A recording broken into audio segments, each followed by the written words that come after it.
আমাদের 2025-এ বসে আছি, 2030-31 নাগাদ আমাদের এই বে টার্মিনাল মানে চিটাগং এর যে কয়টা পোর্ট আছে সবগুলো port pretty much fully activated হয়ে যাওয়ার কথা। সো আমরা যে 7.7+ মিলিয়ন টিইউ কথা বলছি, সেই ক্যাপাসিটিটা আমাদের 30-31 নাগাদ হয়ে যাওয়ার কথা। এই লজিস্টিক্সটা অনেক বেটার আমাদের চেয়ে। তো লজিস্টিক্স বেটার করতে হলে আমাদের এই পোর্ট ক্যাপাসিটি বাড়ানো এবং পোর্টের এফিসিয়েন্সি বাড়ানো, এই পয়েন্টটা খুব ইম্পর্টেন্ট। আমাদের যেহেতু জায়গা লিমিটেড, আমাদেরকে প্রত্যেকটা পোর্টকে 100% best quality, world's best quality port হিসেবে অপারেট করাতে পারতে হবে। তা না হলে আসলে আমরা কোনোভাবেই আমাদের এই অ্যাম্বিশনটাকে অ্যাচিভ করতে পারবো না। আর সেটা আমরা সবগুলা পোর্টকে অ্যাক্টিভেট করার পরেও হবে হচ্ছে 7.8 মিলিয়ন। আচ্ছা, বলা শুরু করি। প্রথমত হচ্ছে যে দেখেন, আমরা যেই কারণে এই ভিজিটটা করার একটা মূল কারণ হচ্ছে যে আমি একটু আগে ব্যবসায়ীদের সাথে এবং একাডেমিশিয়ানদের সাথে, পলিটিশিয়ানদের সাথে যখন বলছি, আমি কথা রিপিট করার চেষ্টা করছি। সেটা হচ্ছে যে আমাদের যে লং টার্ম অ্যাম্বিশন বাংলাদেশকে আমরা একটা ফ্যাক্টরি করতে চাই, গ্লোবাল ফ্যাক্টরি করতে চাই, গ্লোবাল ম্যানুফ্যাকচারিং করতে চাই।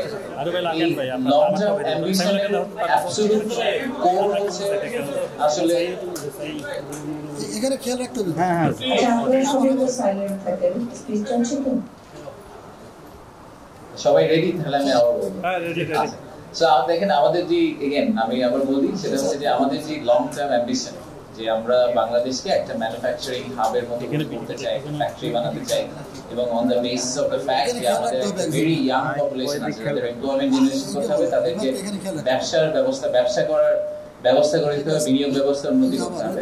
এই পুরোটা করতে হলে অ্যাবসলিউটলি ক্রুশাল হচ্ছে যে আমরা আমাদের পোর্ট সিটি যেটা আমাদের কমার্শিয়াল হাব, সেটাকে আমরা ঠিকভাবে ডেভেলপ করতে পারবো।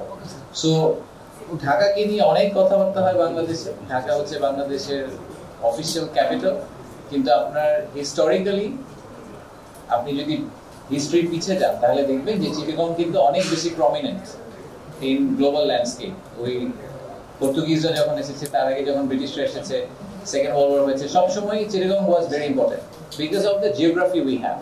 তো এইখান থেকে আমি আজকে দুপুরেও বলেছি যে যদি বাংলাদেশের এই অ্যাম্বিশনকে সাকসেসফুল করতে হয়, তাহলে চিটাগংকে সাকসেসফুল করতে হবে।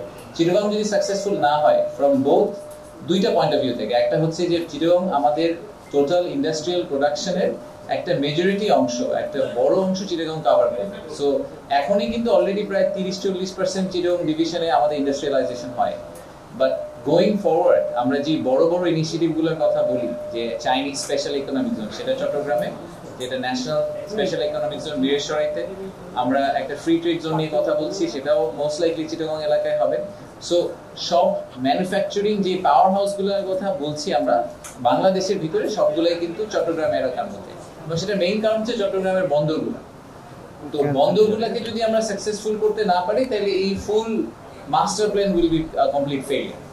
আমাদের এক্সিস্টিং ইনভেস্টররা কিন্তু আমাদেরকে সবসময় কনস্ট্যান্টলি একই ফিডব্যাক দিয়ে আসেন। আপনারা কোরিয়ান প্রেসিডেন্টের গল্প বিনিয়োগ সম্মেলনের সময় শুনেছেন যে ওনারা বলেছিল যে ওনারা ফার্স্ট অর্ডারটা ভিয়েতনামে পাঠান, কারণ ভিয়েতনামের এই লজিস্টিক্সটা অনেক বেটার আমাদের চেয়ে। তো লজিস্টিক্স বেটার করতে হলে আমাদের এই পোর্ট ক্যাপাসিটি বাড়ানো এবং পোর্টের এফিসিয়েন্সি বাড়ানো, এই পয়েন্টটা খুব ইম্পর্টেন্ট। আমাদের যেহেতু জায়গা লিমিটেড, আমাদেরকে প্রত্যেকটা পোর্টকে 100% best quality, world's best quality port হিসেবে অপারেট করাতে পারতে হবে। তা না হলে আসলে আমরা কোনোভাবেই আমাদের এই অ্যাম্বিশনটাকে অ্যাচিভ করতে পারবো না। তো এই কারণে আমার ওভারঅল যে কান্ট্রি ইনভেস্টমেন্টের যে ল্যান্ডস্কেপ, সেটা লোকাল ইনভেস্টর হোক আর ফরেন ইনভেস্টর হোক, তাদের সবার যে ইনভেস্টমেন্টের যে বিজনেস কেস, সেই বিজনেস কেসটাকে সাকসেসফুল করতে হলে আমাকে চিটাগংকে সাকসেসফুল করতে হবে, স্পেসিফিকলি চিটাগংয়ের পোর্টগুলোকে সাকসেসফুল করতে হবে। এই কারণে আমার চট্টগ্রাম ভিজিট করা বিরাট চেয়ারম্যান হিসেবে। আর দ্বিতীয় ব্যাপারটা হচ্ছে যে এই প্রত্যেকটা পোর্টের যখন ডেভেলপমেন্ট হবে, তখন আমাদের এক্সপেকটেশন হচ্ছে এখানে যথেষ্ট পরিমাণে ফরেন ডিরেক্ট ইনভেস্টমেন্ট আসবে। যেগুলো গ্রিনফিল্ড পোর্ট, সেগুলোতেও ফরেন ডিরেক্ট ইনভেস্টমেন্ট আসবে। যেগুলো ব্রাউনফিল্ড পোর্ট, সেগুলোরও আসলে কিন্তু মেশিনারি এখন কমপ্লিটলি একটা ডিফারেন্ট স্ট্যাটাসে চলে গেছে। এখন রোবোটিক আর্ম দিয়ে অনেক কিছু করে। আমার সুযোগ হয়েছিল লাস্ট 2 মাসে বিভিন্ন দেশের পোর্ট ঘোরার, সেখানে টেকনোলজি অনেক সামনে চলে গেছে। সেই টেকনোলজি ট্রান্সফারটা আমাদেরকে করাতে হবে, নলেজ ট্রান্সফারটা করাতে হবে। ইভেন্চুয়ালি গোলটা কি হওয়া উচিত যে আমাদের কোর্টে যারা ওয়ার্কার, আমাদের কোর্টে যে লেবারটা আছে, কেন আমরা এটা ভাবতে পারছি না যে আমাদের কোর্টে যে লেবারদেরকে কোনো একটা বিদেশি কোম্পানি ট্রেন করবে, তারা এই লেবারদেরকে নিয়ে গিয়ে রটারডামে অপারেট করাবে না, ইয়োকোহামাতে অপারেট করাবে না, দুবাইতে তাদেরকে নিয়ে যাবে। কারণ আমাদের লেবারও তো, আমরা এটা তো জানি যে আমাদের লেবারদের I wouldn't say cheap, but I would probably say যে productivity point of view থেকে আমাদের লেবাররা যে cost of our labor is much better than a lot of countries. তাই যদি হয়ে থাকে এই লেবারদেরকে আমরা যদি একই স্কিল লেভেলে নিয়ে আসতে পারি তাহলে কিন্তু এই লেবারদেরকে আমাদের ভবিষ্যতে তাদেরকে ট্রেন আপ করে এই পোর্ট অপারেশনের পুরো ইন্ডাস্ট্রি, গ্লোবাল যে ইন্ডাস্ট্রি, এটা কিন্তু একটা হিউজ ইন্ডাস্ট্রি। এই গ্লোবাল পোর্ট অপারেটররাই আমাদের লোকজনকে নিয়ে অন্য দেশে পোর্ট অপারেট করে।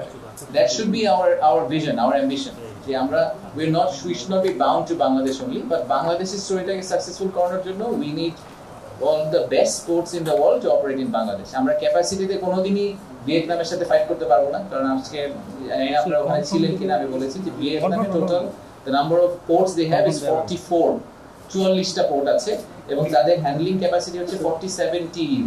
আমাদের এখন হচ্ছে 1.29 জি 147 মিলিয়ন, আমাদের হচ্ছে 1.29 মিলিয়ন, আর সেটা আমরা সবগুলা পোর্টকে অ্যাক্টিভেট করার পরেও হবে হচ্ছে 7.8 মিলিয়ন। তো আমরা কিন্তু nowhere near, তো যখন 7.8 মিলিয়ন হবে সেই 7.8 টাকেও আমাদেরকে একদম টু ইটস প্রিসিশন অপারেট করতে পারতে হবে, তা না হলে আমরা will not be able to compete. So এই কারণেই আসা। সো আমি খুবই অনেক ধন্যবাদ জামান ভাইকে এবং ফরিদা আপাকে, ওনারা আমাদেরকে আজকে অনেক সাপোর্ট দিয়েছেন, ঘুরে দেখিয়েছেন, ঢাকার যে টিমটা এসেছিল। তো আমরা কোয়েশ্চেন আনসার নিব। তো আমি অ্যাজ আই সেড আপনাদের জিনিসটা মাথায় রাখতে হবে যে let's not look at one asset. আমরা একটা ছোট্ট লোকেশনের কথা চিন্তা না করে আমরা চিন্তা করি যে একটা পোর্টকে যখন আমি অ্যাক্টিভেট করব সেই পোর্টটার আসলে ন্যাশনাল লেভেলে কি ইম্প্যাক্ট হবে, সেই ন্যাশনাল ইম্প্যাক্টের কথা চিন্তা করে আমাদের এই ডিসিশনগুলো নিতে হবে। Of course we need to make sure যে our jobs are protected, of course we need to make sure যে our worker rights are fully protected. এটাকে এনশিওর করে যদি আমরা বেটার কোয়ালিটি পোর্ট অপারেট করতে পারি, that will be a big win for us. ঠিক আছে, okay, so let's say questions. আপনার যে অভিযোগগুলো বা যেগুলো আপনি পয়েন্ট রেজ করছেন, কনসার্ন রেজ করছেন, এগুলো খুবই ভ্যালিড কনসার্ন এবং এই সংস্কারের প্রসেসের ভিতর দিয়ে আমরা যাচ্ছি। যে চ্যালেঞ্জটা আমি পার্সোনালি মনে করি খুবই সত্যি কথা, সেটা হচ্ছে যে আমরা এই ঘরে বসা 3-4টা মানুষ যদি মনে করি আমরা দেশ ঠিক করে ফেলবো, এটা কোনোদিন হয় না। এবং সেটা আপনি আমরা কাস্টমস এর কথা বলি, অনেকের কথা বলি, আপনি লিডারশিপ লেভেলে গিয়ে দেখবেন যে তাদের ইন্টেনশন নিয়ে কোনো অভাব নাই, কিন্তু আপনি গ্রাউন্ড লেভেলে দেখবেন যে এরকম কিছু হচ্ছে না। তাই তো আমরা বলি যে প্রধান উপদেষ্টা তো অনেক কথা বলছেন যে উনি চান যে করাপশন কমপ্লিটলি বন্ধ হয়ে যায়, কিন্তু ওনার একার পক্ষে কিন্তু বা আমার একার পক্ষে করাপশন বন্ধ করা সম্ভব না। Entire society needs to change and operate.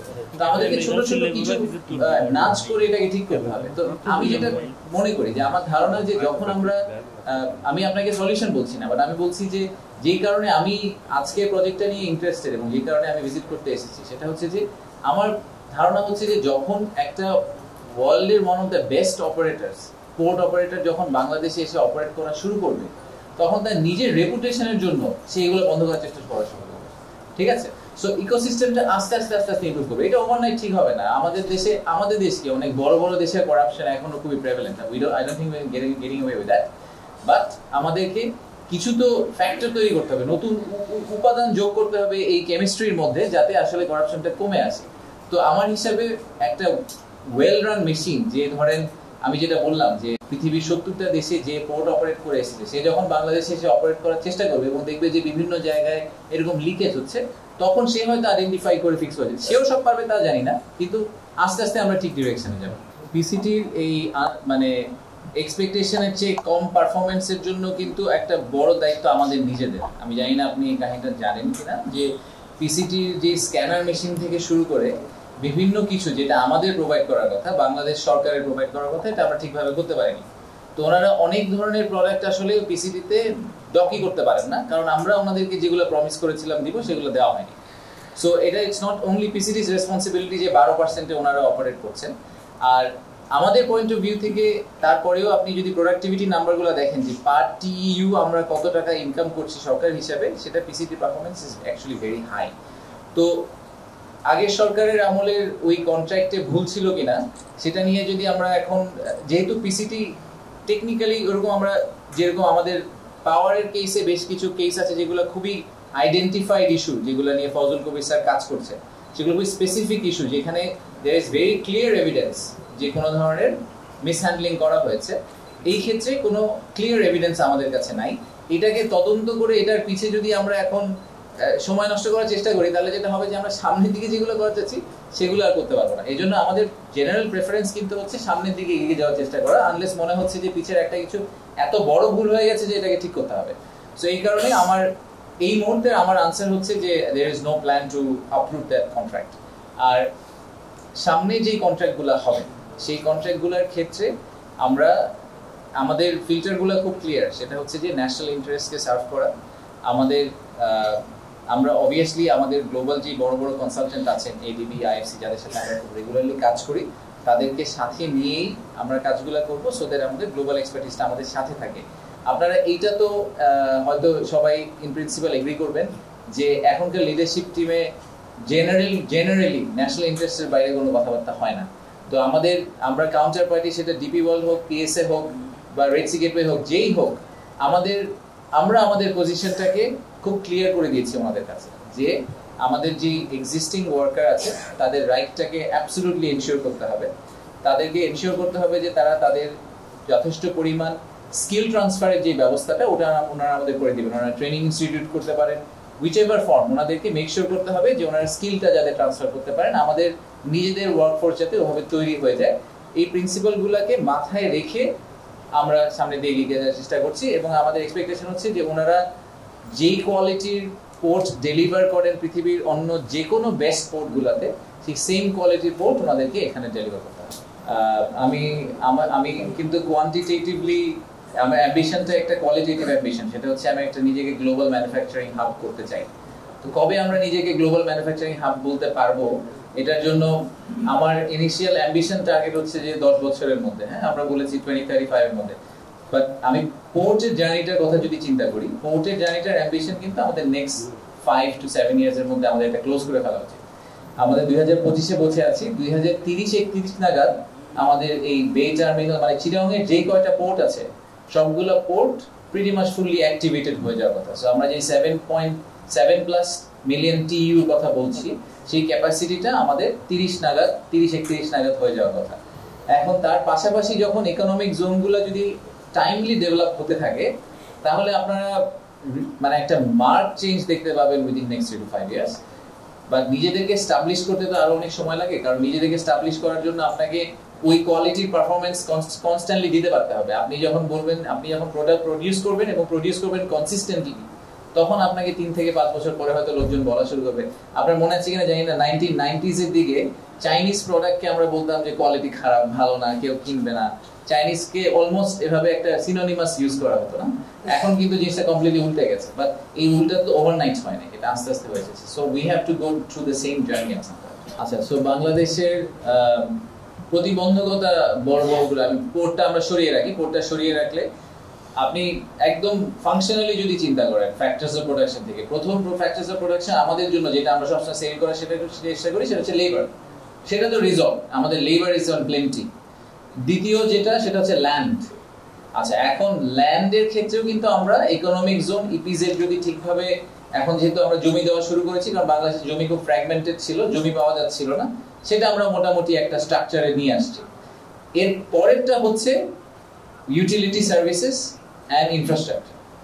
এই জায়গাটায় কিন্তু আমরা এখনো ফেল। এখানে আমরা এখনো এক্সপেকটেশন বিদেশি ইনভেস্টরদের ক্ষেত্রে অ্যাটলিস্ট আমি বলতে পারি, এবং সেই সেম এক্সপেকটেশনটা দেশি ইনভেস্টর তাদের কাছ থেকে আমরা কনস্ট্যান্টলি শুনছেন যে আমরা গ্যাসের কানেকশন নাই, এটা নাই, ওটা নাই। হ্যাঁ, সো এই যে রিসোর্স যেগুলো আমাদের দেওয়ার কথা, এইটাতে আমরা এখনো we haven't tick the box. So এইটা আমাদের একটা মেজর এজেন্ডা সামনে যাওয়ার জন্য। যে আমার কাছে গতকালকে আমাদের বিরার সাথে এবং বেজার সাথে একজন চাইনিজ ইনভেস্টর উনি ফ্লাই করে এসেছেন শুধু 2 ঘন্টা আমাদের সাথে থাকার জন্য, কথা বলার জন্য। এবং ওনার ইকোসিস্টেমে আরো 3 জন ওনার সাপ্লায়ার আছেন। ওনারা সবাই জায়গা চান আমাদের কাছ থেকে, কিন্তু শর্ত হচ্ছে জায়গা আমি ওনাকে দিব, উনি কনস্ট্রাকশন শুরু করবেন, উনি 12 মাসের মধ্যে প্রোডাকশনে যেতে চান। আনফরচুনেটলি এরকম 100 একর জমি, যেখানে আমি পানি, গ্যাস, বিদ্যুৎ, রাস্তা এবং 100 একর জমি দিতে পারি, এরকম জায়গা আপনি খুব বেশি বাংলাদেশে দিতে পারবেন না। এই মুহূর্তে সরকারের কাছে নাই, জাস্ট নাই। সো হাউ মানে disappointing and unfortunate is it যে আমার কাছে একজন ইনভেস্টর আসছে, কিন্তু তাকে আমরা একটা লোকেশন দিতে পারছি না। সো চ্যালেঞ্জ কি দেখছি, এটা হচ্ছে আমার একটা দেখা বড় চ্যালেঞ্জ। আর একটা হচ্ছে যে সরকার কিন্তু সব ইনভেস্টরের কাছে একটা ব্ল্যাক বক্সের মতো, সব বুঝতে পারে না যে এই ব্ল্যাক বক্স কিভাবে অপারেট করে, ব্ল্যাক বক্সে হাত ঢুকালে হাত থেকে কি, হাতের সাথে কি বের হয়ে আসবে। সো পলিসি কন্টিনিউটির কোশ্চেন আপনি করছেন, আমাদের পাবলিক সার্ভিসের কোয়ালিটি এবং করাপশন, এই সবগুলো ইস্যু কিন্তু মোস্টলি দেখেন আপনারা যে কমপ্লেইনগুলো করলেন তার একটা বড় অংশ হচ্ছে গভর্নমেন্টের সাথে, inter governmental public service related corruption complex. তো এই জায়গাটাতে এখনো কাজ করার মানে আনলিমিটেড অ্যামাউন্ট অফ কাজ করা বাকি আছে। সো আপনি যদি মেইন দুইটা চ্যালেঞ্জ বলেন, আমি মনে করি সরকারের একটা হচ্ছে যে সরকারের যে ব্ল্যাক বক্স, এই ব্ল্যাক বক্সটাকে আমরা কতটুকু ট্রান্সপারেন্ট করতে পারি, এটা আমার একটা বড় চ্যালেঞ্জ। আর একটা বড় চ্যালেঞ্জ হচ্ছে যে ল্যান্ডটা সলভ হয়েছে কিন্তু সাথে ইউটিলিটির পার্টটা আমরা আসলে এখনো রিজলভ করতে পারিনি, এটা আমাদেরকে আসলে রিজলভ করতে হবে। ধন্যবাদ। সো আপনার যদি মনে থাকে যে ইনভেস্টমেন্ট সামিটে আমরা 5টা থিম নিয়ে কাজ করেছিলাম, সাব থিম নিয়ে। 5টা সাব থিমের মধ্যে একটা কিন্তু ছিল এগ্রো প্রসেসিং, কারণ আমরা জেনুইনলি মনে করি যে বাংলাদেশের যে সার্বিক অবস্থা, সেই অবস্থায় এগ্রো প্রসেসিং এ যে কোনো, সেটা লোকাল ইনভেস্টর হোক বা ফরেন ইনভেস্টর হোক, তাদের এইরকম একটা বিজনেস মডেলে অনেক লাভ করার এবং ভালো রিটার্ন পাওয়ার সুযোগ আছে। সো আমরা এই আমাদের যে একটা এফডিআই এর ফোকাস, সেক্টরাল ফোকাস, এই সেক্টরাল ফোকাসের মধ্যে agro processing is one of them. So আমরা এটাকে কন্টিনিউ করবো। আমরা যেসব পলিসি ডিসিশন নেওয়ার চেষ্টা করবো সেটার মধ্যে এগ্রোকে আমরা ক্যাটাগরিক্যালি সবসময় প্রায়োরিটাইজ করার চেষ্টা করবো। আর আপনি যেটা ওয়েস্ট টু পাওয়ার কথা বললেন, ওয়েস্ট টু পাওয়ার টেকনোলজি তো এটা নতুন কিছু না, বিদেশে সবখানেই হচ্ছে। In fact if I am not wrong, ঢাকাতে আমাদের ওয়েস্ট টু পাওয়ারের প্রথম প্ল্যানটা মনে হয় ঢাকাতে কমিশন হবে, বেশি দিন বাকি নাই, ওটার কাজ চলছে অলরেডি। সো আমার এক্সপেকটেশন হচ্ছে যে আগামী কয়েক বছরের মধ্যে সবগুলো সিটি কর্পোরেশনের জন্যই waste to power energy should be probably made a mandatory thing, যে প্রত্যেকটা সিটি কর্পোরেশনেরই ওয়েস্ট টু পাওয়ারের প্ল্যান থাকতে হবে। এখানে চ্যালেঞ্জ যেটা, সেটা হচ্ছে ইকোসিস্টেমটা, কারণ এই ওয়েস্ট নিয়েও তো একটা ব্যবসা হয়। তো এই যখনই আপনি একটা ওয়েস্ট টু পাওয়ার এনার্জি কোম্পানিকে নিয়ে আসবেন, তখন কিন্তু আপনার গ্যারান্টি করতে হবে তাদেরকে যে আপনি ওয়েস্টও সাপ্লাই দিতে পারবেন, তাহলে তো পাওয়ার প্রডিউস করতে পারবেন। তো ওয়েস্ট সাপ্লাই করার রেসপন্সিবিলিটি কিন্তু আমাদের, মানে সরকারের। তো ওয়েস্ট সাপ্লাই করার যে ইকোসিস্টেম, যে বিজনেস মডেল, ওখানেও তো একটা বিজনেস মডেল আছে, অনেকেই ওখানে ইনভলভ। ওই জায়গাটাকে যদি আমরা ক্লিয়ার আপ করতে না পারি, তাহলে waste to power energy company এনে লাভ নাই। তো সেই কারণে এটাকে এক্সপেরিমেন্টালি যদি ঢাকাটা ঠিকভাবে কাজ করে, আমার ধারণা যে তারপরে আমাদের খুব দ্রুত চট্টগ্রাম সহ আরো বেশ কয়েকটা শহরে আমাদের এটাকে কপি করতে পারা উচিত। ধন্যবাদ। আপনি যদি এটা মানে আমাদের রোড নেটওয়ার্ক যথেষ্ট পরিমাণ না, এটা নিয়ে কথা হচ্ছে যে ঢাকা চিটাগং হাইওয়েটা 4 লেনের জায়গায় 8 লেন করা যায় কিনা, বা দোতলা করা যায় কিনা, এরকম বিভিন্ন প্ল্যান নিয়ে রোডস এন্ড হাইওয়েজ কাজ করছে। আমি জানি যে ফজল কবির স্যার এটা নিয়ে খুব সিরিয়াসলি দেখছে। তারপরে চিটাগং এর পরে হচ্ছে মাতারবাড়ি তো আরেকটু সামনে যেতে হবে। তো মাতারবাড়িকে যখন আমরা ডিপ সি পোর্ট করবো, রেল নেটওয়ার্ককে ওই পর্যন্ত টেনে নিয়ে করা হবে কিনা, নাকি ওখানেও রোড নেটওয়ার্ক করা হবে, এরকম বিভিন্ন ধরনের মাস্টার প্ল্যান নিয়ে কাজ চলছে। এটা একটা কংক্রিট পজিশনে আমাদের খুব দ্রুত চলে যেতে হবে, এটা আমি আপনার সাথে এগ্রি করি। আমরা এখন একটা কংক্রিট পজিশন নেই নাই। আরো বড় ভয় হচ্ছে যে সরকার বদল হয়ে গেলে আবার পজিশনটা চেঞ্জ না হয়ে যায়, যে রাস্তা একটু এদিক দিয়ে না গিয়ে একটু ওদিক দিয়ে গেলে আরেকজনের বাড়ির কাছে হয়ে যায়, এগুলো যাতে না হয়, এটা আমাদের টেনশন করতে হবে। আর মাতার বাড়ির জন্য কিন্তু আলাদা একটা মিডি প্ল্যান, মানে মিডির একটা আলাদা গ্রুপই আছে যে ওটাকে প্ল্যান করার জন্য। সো আমি আপনার অরিজিনাল কোয়েশ্চেনটা ফেরত যাই, সেটা হচ্ছে যে ফেনীর মতো ইনসিডেন্ট হলে আপনি রেল নেটওয়ার্ক করেন আর রোড নেটওয়ার্ক করেন, ইট উইল স্টপ। ওরকম ওয়ান অফ ইনসিডেন্টের জন্য আপনার একটা সেকেন্ডারি সাপোর্ট লাগবে, সাপোর্ট সিস্টেম লাগবে। বাংলাদেশের ক্ষেত্রে সেই সেকেন্ডারি সাপোর্ট সিস্টেমটা হচ্ছে মংলা। সো মংলাতে কিন্তু এখন একটা বড় জেটি নির্মাণ করার কাজ চলছে, মংলাকে এক্সপ্যান্ড করার চেষ্টা করা হচ্ছে, এবং মংলাতে অলরেডি একটা ইপিজেড আছে। আমরা পাশে একটা সেকেন্ড চাইনিজ ইকোনমিক জোনের কথা চিন্তা করছি। So Mongla will be hour secondary support. যদি কখনো এরকম সিচুয়েশন আসলেই হয় যে ডাইভার্ট করতে হবে, তাহলে যাতে আমরা মংলা থ্রুতে ডাইভার্ট করে নিয়ে আসতে পারি।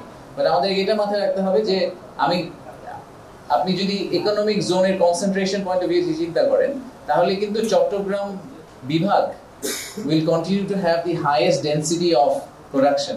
তো তাই যদি হয়ে থাকে আপনার ফেনীতে একটা বন্যা হলেও you will still cover a huge chunk of population out of Chittagong. So Chittagong completely বন্ধ করে দিতে হবে এমন কোনো কথা নেই। I hope I answered your question. আপনার সেকেন্ড কোশ্চেনটা আমি ভুলে গেছি। সেকেন্ড কোশ্চেন ছিল ওভারঅল আমাদের কোনো পজিশন আছে কিনা, 7.8 বিলিয়নে আমরা যাব, সেটা কিভাবে যাব, মানে আমাদের এক্সপোর্ট ইম্পোর্টটা এই গুডসটা কোথা থেকে আসবে? 7.8 মিলিয়ন এ আমরা যাব কিনা এটা নিয়ে আমি একেবারেই চিন্তিত না। কারণ হচ্ছে যে 2015 সালে আমাদের টোটাল এক্সপোর্ট আমাদের কারেন্ট এক্সপোর্টের অর্ধেক ছিল, ঠিক আছে? I think if I am not wrong that is the number, যে অর্ধেক ছিল। সো এক্সপোর্ট যেই হারে বাড়ছে তাতে আর এই আমরা তো রিসোর্স হেভি কান্ট্রি না, আমরা যাই বানাই বাংলাদেশে ম্যাক্সিমাম আমরা বাইরে থেকে নিয়ে আসি, তাই না? তো তার মানে হচ্ছে যে আপনি যদি কাপড় বানান আপনাকে তুলা নিয়ে আসতে হবে, সো আপনাকে ইম্পোর্ট করতে হবে, আবার আপনাকে এক্সপোর্ট করতে হবে। দুই ক্ষেত্রেই কিন্তু টিইউ বাড়তে থাকবে, ইটস অলমোস্ট এক্সপোনেনশিয়াল ইফেক্ট। তো আপনি ইম্পোর্ট করার সময় আপনি একটা কন্টেইনার আনবেন, বের করার সময় আবার একটা কন্টেইনারে বের করবেন। সো আমি যেটা নিয়ে বেশি চিন্তিত সেটা হচ্ছে যে আমাদের ডিমান্ড পিক করে যাবে কিন্তু আমাদের ক্যাপাসিটি ওই সেম রেটে পিক করবে না।